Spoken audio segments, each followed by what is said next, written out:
Fertilization is the epic story of a single sperm facing incredible odds to unite with an egg and form a new human life. It is the story of all of us.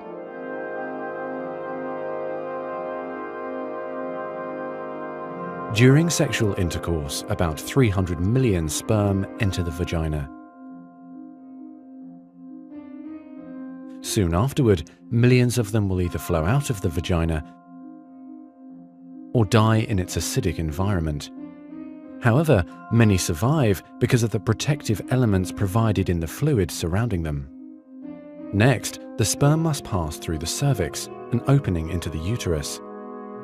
Usually, it remains tightly closed, but here the cervix is open for a few days while the woman ovulates. The sperm swim through the cervical mucus, which is thinned to a more watery consistency for easier passage.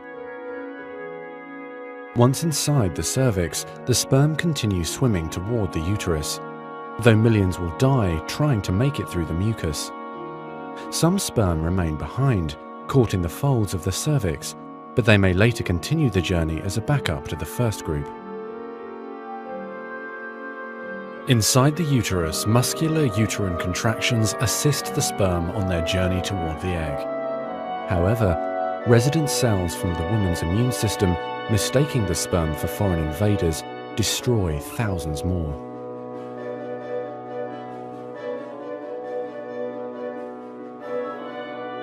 Next, half the sperm head for the empty fallopian tube, while the other half swim toward the tube containing the unfertilized egg.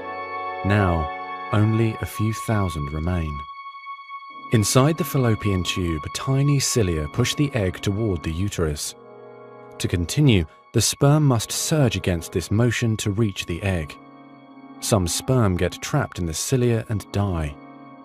During this part of the journey, chemicals in the reproductive tract cause the membranes covering the heads of the sperm to change. As a result, the sperm become hyperactive, swimming harder and faster toward their destination. At long last, the sperm reach the egg. Only a few dozen of the original 300 million sperm remain. The egg is covered with a layer of cells called the corona radiata. The sperm must push through this layer to reach the outer layer of the egg, the zona pellucida. When sperm reach the zona pellucida, they attach to specialized sperm receptors on the surface, which triggers their acrosomes to release digestive enzymes, enabling the sperm to burrow into the layer. Inside the zona pellucida is a narrow, fluid-filled space just outside the egg cell membrane. The first sperm to make contact will fertilize the egg. After a perilous journey and against incredible odds, a single sperm attaches to the egg cell membrane.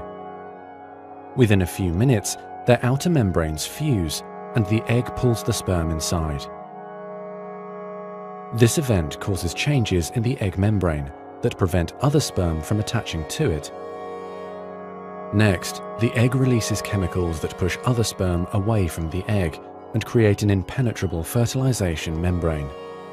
As the reaction spreads outward, the zona pellucida hardens, trapping any sperm unlucky enough to be caught inside. Outside the egg, sperm are no longer able to attach to the zona pellucida. Meanwhile, inside the egg, the tightly packed male genetic material spreads out. A new membrane forms around the genetic material, creating the male pronucleus. Inside, the genetic material reforms into 23 chromosomes. The female genetic material, awakened by the fusion of the sperm with the egg, finishes dividing, resulting in the female pronucleus, which also contains 23 chromosomes. As the male and female pronuclei form, spiderweb-like threads, called microtubules, pull them toward each other. The two sets of chromosomes join together, completing the process of fertilization. At this moment, a unique genetic code arises, instantly determining gender, hair color, eye color, and hundreds of other characteristics. This new single cell, the zygote, is the beginning of a new human being. And now the cilia in the fallopian tube gently sweep the zygote toward the uterus, where he or she will implant in the rich uterine lining, growing and maturing for the next 9 months until ready for birth.